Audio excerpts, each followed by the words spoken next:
Have you ever looked back on your life or your career and realized that some weird, seemingly pointless detour you took was actually the most important step you ever took?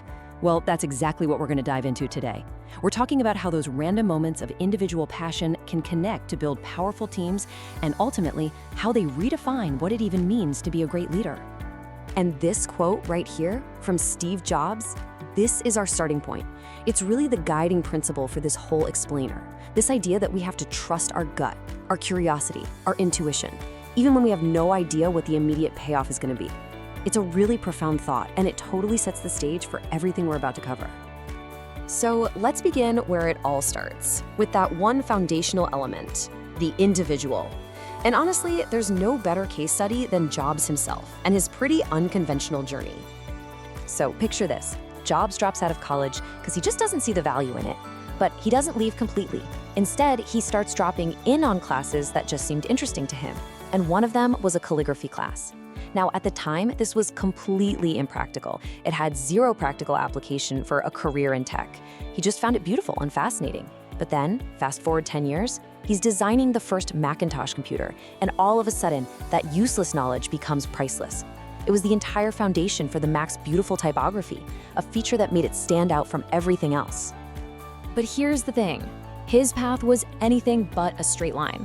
I mean, after all that incredible success, he faces this massive, very public failure, getting fired from the very company he created. For most people, that would have been the end of the story. But for Jobs, it actually became a turning point. He just completely reframed this devastating event in his mind, calling it awful-tasting medicine shows you he saw it as something necessary, something he needed to grow. And that perspective, it freed him from the weight of success and actually sparked his most creative period ever, founding both Next and Pixar.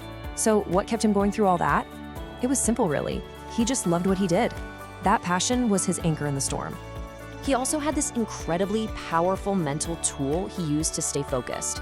Every day, he'd ask himself this question, and he treated it like a diagnostic. If the answer was no too many days in a row, he knew something big had to change. You know, for him, facing his own mortality wasn't a morbid thing at all. It was a filter that just stripped away all the noise, the fear, the pride, the external expectations, and left only what was truly important. And he left us with this iconic mantra, which he got from the Whole Earth catalog. It just perfectly sums up this entire mindset, doesn't it? Keep learning, keep trying new things, and never, ever assume you know it all. What a powerful foundation for anyone's journey. But here's the thing, an individual spark, no matter how brilliant, is rarely enough. I mean, Jobs didn't build Apple alone in his garage. And that's where we pivot from I to we. How do you take that individual passion and multiply its impact? Well, the answer lies in the science of what makes great teams tick. So first, let's just get on the same page about what a team actually is. It's not just any group of people. The key ingredients are right here: mutual accountability and common goals for the organization. Think about it. A group of friends going to lunch exists for your own benefit. A team exists to get something done together. That accountability piece, that is absolutely critical. And you know, this kind of collective drive can pop up in the most amazing ways. Take this story from GM Holden. Back in the late 90s, a group of designers felt the company desperately needed a new coupe. This wasn't an official project, so they started working on it in secret, after hours, on weekends, driven by nothing more than a shared vision.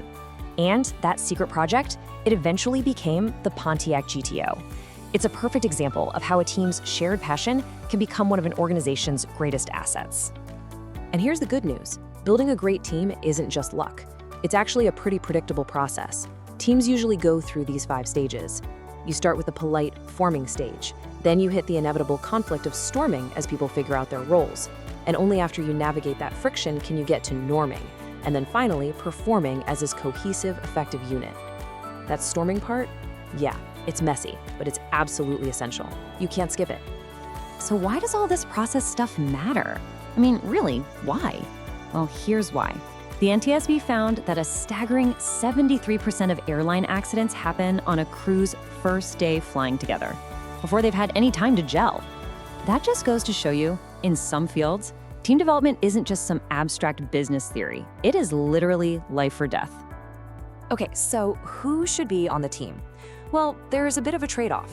Homogeneous teams, where everyone is kind of similar, they might get along faster at first, but for complex problems, the kind that require real innovation, Heterogeneous teams with diverse backgrounds and different perspectives, they almost always win.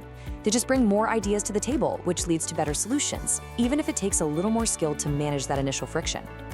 And this brings us to the final crucial piece of the puzzle. We've got the driven individual, we've got the high potential team. So how does a leader orchestrate all of this?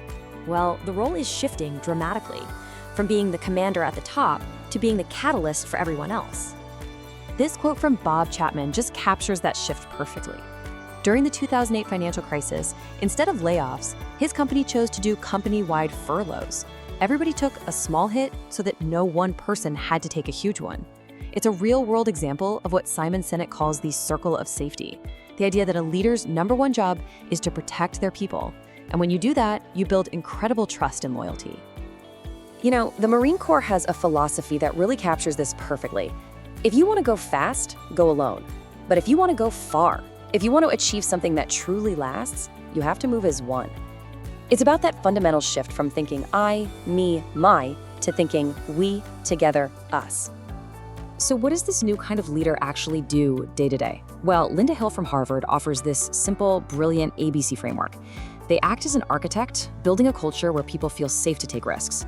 They're a bridger, constantly bringing in fresh ideas from the outside world. And by doing those two things, they become a catalyst, creating an environment where amazing ideas don't have to be commanded from the top. They just emerge from everywhere. What all of these ideas are pointing to is this one fundamental shift. See, anyone with a fancy title can command compliance, but that's not real leadership. True leadership earns influence, and it unlocks genuine commitment. It's the difference between telling people what to do and creating an environment where they want to do their absolute best work. All right, we've covered a lot of ground, from that individual spark to the collective genius of a team and the leadership that binds them all together. So now, let's bring it all back home. Let's make this about you and how you can start connecting your own dots. So I want you to think about this for a moment. What are your calligraphy classes? You know, those things you're passionate about that don't seem to have some immediate practical purpose. How can you start to trust that those dots, your dots, will connect in your future? And that brings us to the final question, the one that ties everything together. When you look at your own world, your job, your community, your family, how will you be the catalyst? How will you help create the safety and the shared purpose that turns an individual spark, whether it's your own or someone else's, into a roaring fire of collective genius?